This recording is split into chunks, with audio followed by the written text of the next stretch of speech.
Picture this. The year is 33 AD. Banks across the Roman Empire are collapsing. Senators are losing fortunes overnight. Real estate prices are in free fall. Credit has completely dried up. Sound familiar?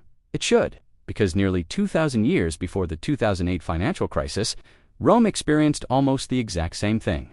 A credit crunch, a housing market crash, bank runs, and yes, even a massive government bailout.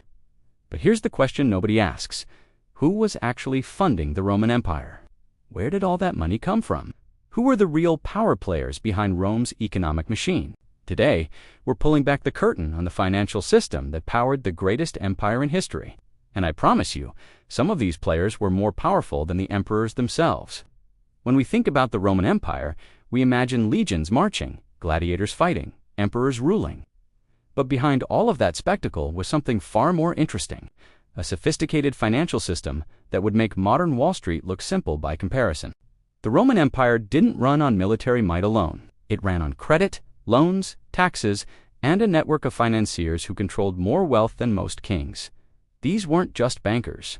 They were the invisible rulers of Rome, the creditors who could make or break politicians, fund entire wars, and even trigger economic collapses.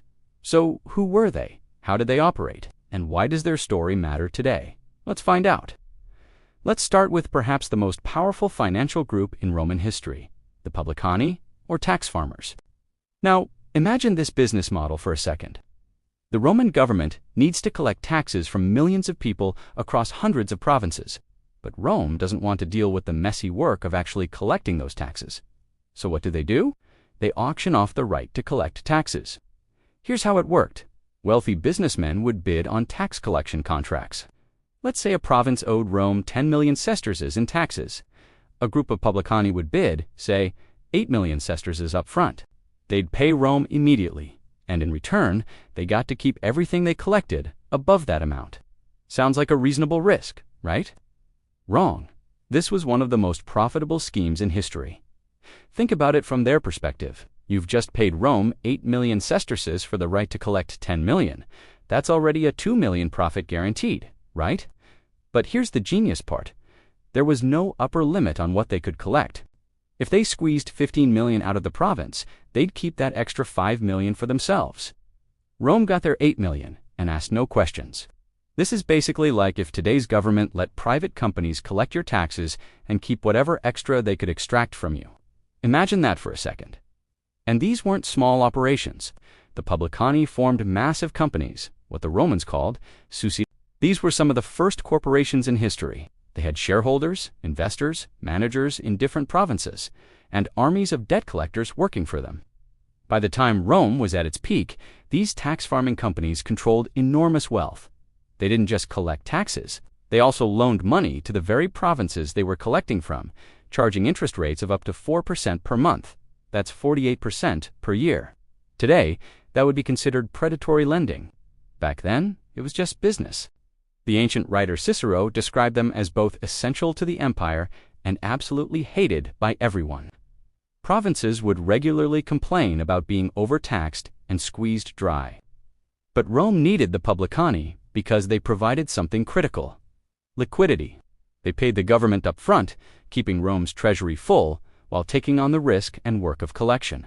Eventually, Emperor Augustus reformed the system because the abuse had gotten so bad.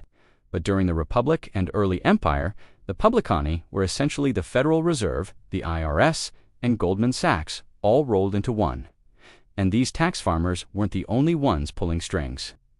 There was an entire banking system operating in the shadows. Let me show you how deep this rabbit hole goes. While the publicani controlled tax collection, there was another group quietly running the financial show: Rome's bankers, known as the Argentieri. The Argentieri set up shop around the Forum, particularly near the Arch of Janus. This area was essentially ancient Rome's Wall Street, and just like Wall Street today, everything here ran on trust, reputation, and paper trails that could easily be manipulated. These bankers did everything modern banks do. They held deposits, they made loans, they exchanged currencies from different provinces. They even developed something remarkably similar to checks. The Romans called them numina, which literally means names or accounts. Here's what's fascinating. A Roman citizen in the 1st century could write what we'd essentially call a check. The poet Ovid even joked about it in his work, describing a man trying to avoid buying his girlfriend an expensive gift by claiming he didn't have cash on him. She responds, essentially, "Don't worry, you can write a check." But the real power of Roman banking wasn't in everyday transactions. It was in the massive loans they made to the elite. Roman senators and wealthy citizens lived on credit. Almost everyone at the top of Roman society was borrowing money constantly. They'd borrow to fund political campaigns, to buy estates, to maintain their luxurious lifestyles. The standard interest rate was about 12% per year, though it could go much higher for riskier loans. And here's where it gets interesting. These loans weren't just financial transactions. They created social obligations. If a powerful banker loaned you money, you owed them not just the principal and interest, but favors, political support, access, information. This is exactly how modern lobbying and political influence works, just without the formal regulations. The wealthiest Romans, people like Marcus Licinius Crassus, were essentially one-man banks. Crassus would loan money to ambitious young politicians who couldn't afford their campaigns. When they won office, they owed him. Julius Caesar was one of his biggest debtors, owing Crassus enormous sums before he became famous. This created a web of financial dependency that bound Rome's political class together. You couldn't succeed in Roman politics without going into debt, and once you were in debt, you were trapped in a system of favors and obligations. Compare this to today. How do politicians fund their campaigns? Through donors and loans. What happens after they win? They owe favors to those who funded them. The Romans invented this playbook 2,000 years ago. But the most shocking part of this story isn't how the system worked when things were good. It's what happened when it all fell apart. And trust me, when Rome's financial system crashed, it crashed hard. All right, this is where things get wild. Because in the year 33 AD, Rome experienced what might be the first fully documented financial crisis in history. And the parallels to 2008 are absolutely eerie. Here's what happened.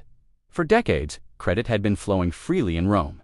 Senators and wealthy Romans were taking out massive loans using their land as collateral. Real estate prices kept climbing. Everyone assumed property values would just keep going up forever. Sound familiar?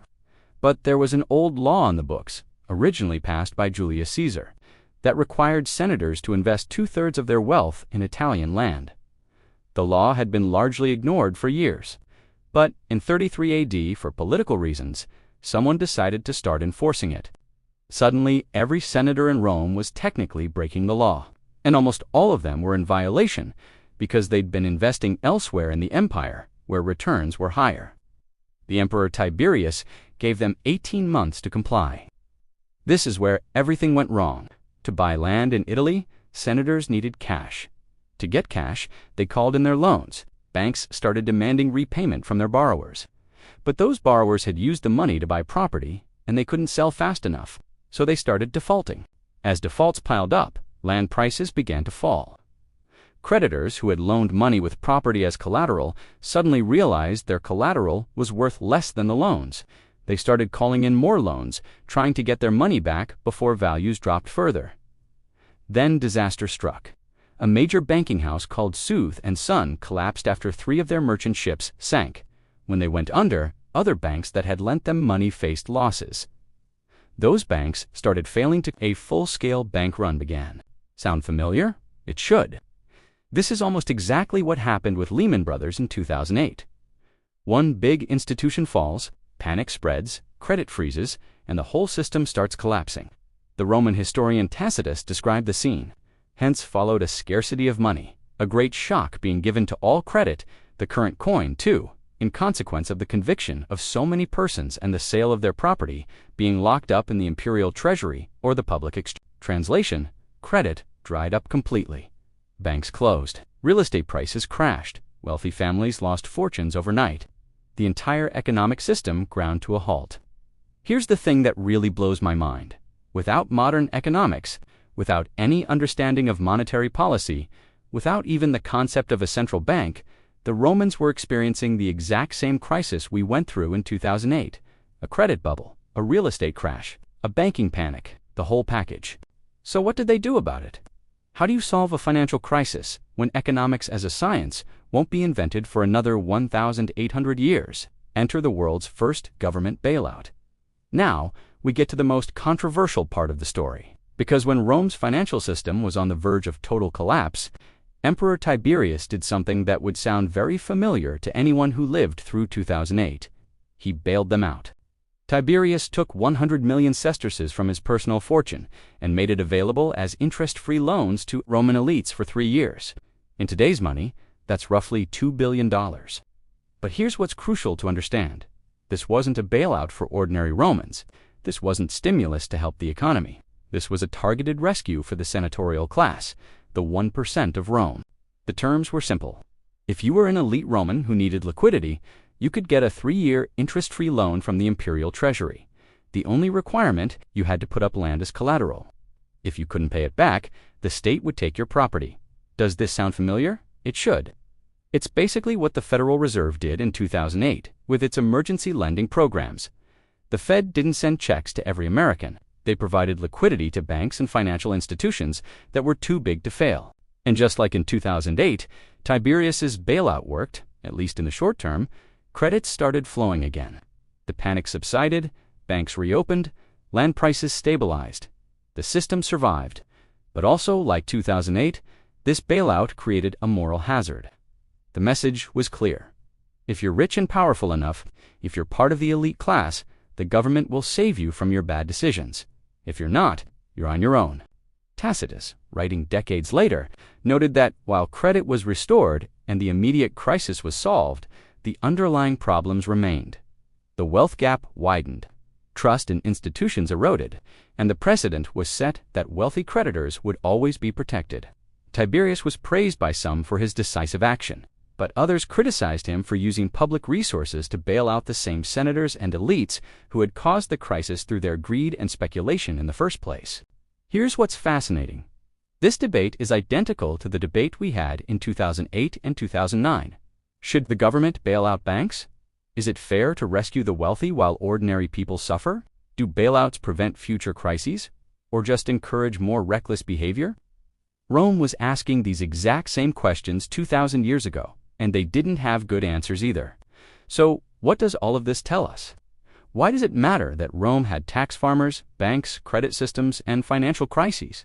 Because it shows us something profound. The fundamental dynamics of finance haven't changed in 2,000 years. The Romans created a financial system based on credit, collateral, and compound interest. They had corporations, they had Wall Street, they had too-big-to-fail institutions, they had lobbying through debt, they had financial crises and government bailouts. The technology has changed. We have computers instead of account books, digital currency instead of silver coins, the Federal Reserve instead of the imperial treasury, but the underlying mechanics, nearly identical. Here's what's really striking. Rome's financial system was incredibly sophisticated, but it also had the same fatal flaws as modern finance. First, it created massive wealth inequality. The publicani and argentieri, the tax farmers and bankers, accumulated enormous fortunes while provinces and ordinary citizens struggled under debt. By the late Republic, wealth concentration in Rome rivaled anything we see today. Second, it was prone to cycles of boom and bust. Credit would expand. Asset prices would rise. Everyone would assume the good times would last forever. Then something would trigger a panic. Credit would contract, prices would crash, and the whole cycle would start over. Third, it created a system where political power and financial power were inseparable. You couldn't succeed in politics without borrowing money, and once you borrowed, you were beholden to your creditors. The people with the money controlled the people with the power. Sound familiar? It should, because we're living in that exact same system right now. Today, corporations and wealthy individuals fund political campaigns. Politicians who win elections owe favors to their donors. Wealth is concentrated at the top, while the middle class struggles with debt. Financial crises happen regularly, and when they do, governments step in to protect the wealthy and connected. The Romans perfected this system. We just inherited it. But here's what I find most interesting about Rome's financial system. The real creditors of ancient power weren't always who you'd expect. Yes, the publicani and argentieri were powerful. But the ultimate creditors, the people who really controlled Rome's destiny, were often anonymous. They were the wealthy families who loaned money quietly, the silent partners in business ventures, the investors who stayed out of the public eye. Roman law actually protected creditors quite aggressively. If you defaulted on a loan, you could be enslaved, your property could be seized, you could be thrown in prison. The system was designed to make sure creditors got paid no matter what. This created a society where debt was both essential and dangerous. Almost everyone needed to borrow at some point, whether for business, politics, or just survival. But going into debt meant putting yourself at the mercy of your creditors. The Romans even had a concept called nexum, or debt bondage. If you couldn't repay your debts, you essentially became the property of your creditor until you worked it off. It was slavery, but based on financial obligation rather than war or birth. This was eventually abolished for Roman citizens in 326 BC because it was causing too much social unrest, but the principle remained. Creditors had enormous power over debtors. Compare this to today's system. We don't have debt slavery anymore, at least not legally, but student loan debt that can't be discharged in bankruptcy, credit scores that determine whether you can rent an apartment or get a job, payday loans that trap people in cycles of debt. The mechanisms have changed, but the power dynamic is remarkably similar. The people who control credit control society. That was true in Rome, it's true today. And this brings us to the final, most important question. Did this system ultimately destroy Rome? Here's where the story gets dark, because while Rome's financial system powered its rise, it also played a major role in its fall. As the empire aged, several problems became worse and worse. First, the tax burden on provinces became unbearable. The publicani had been replaced by direct imperial tax collection, but the pressure to fund the army, the bureaucracy, and the emperor's lifestyle kept increasing. Provinces that had once been wealthy were bled dry. Agricultural production declined. People abandoned cities and returned to subsistence farming because it was the only way to avoid taxation. Second, the currency was repeatedly debased. Emperors facing budget shortfalls would reduce the silver content in coins, essentially creating inflation. The denarius, Rome's main silver coin, went from nearly pure silver under Augustus to only 5% silver by the time of Emperor Gallienus in the 260s AD. This destroyed confidence in Roman money and made trade harder. Third, credit became scarce and expensive. By the late empire, the sophisticated banking system of the early empire had largely disappeared. Economic activity slowed. Innovation stopped. The empire entered what historians call a dark age of reduced complexity.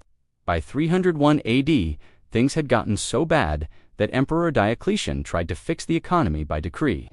He issued the Edict of Maximum Prices, which set legal limits on prices for goods and services. Breaking these limits was punishable by death. Did it work? Of course not. Merchants simply stopped selling goods rather than sell at artificially low prices. Black markets flourished. The edict failed completely and was eventually abandoned. This is a perfect example of how Rome's leaders, despite centuries of economic experience, still didn't understand the fundamental forces driving their economy. They treated symptoms instead of causes. They bailed out elites instead of reforming the system. They increased taxes instead of encouraging production. Does any of this sound familiar? Modern economies face similar challenges. We bail out banks instead of reforming finance. We print money instead of addressing underlying productivity issues.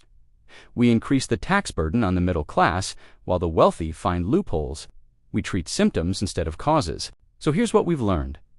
The Roman Empire wasn't just funded by taxes and conquest, it was funded by a sophisticated network of creditors, bankers, and financiers who controlled the flow of money and, through that, controlled power itself.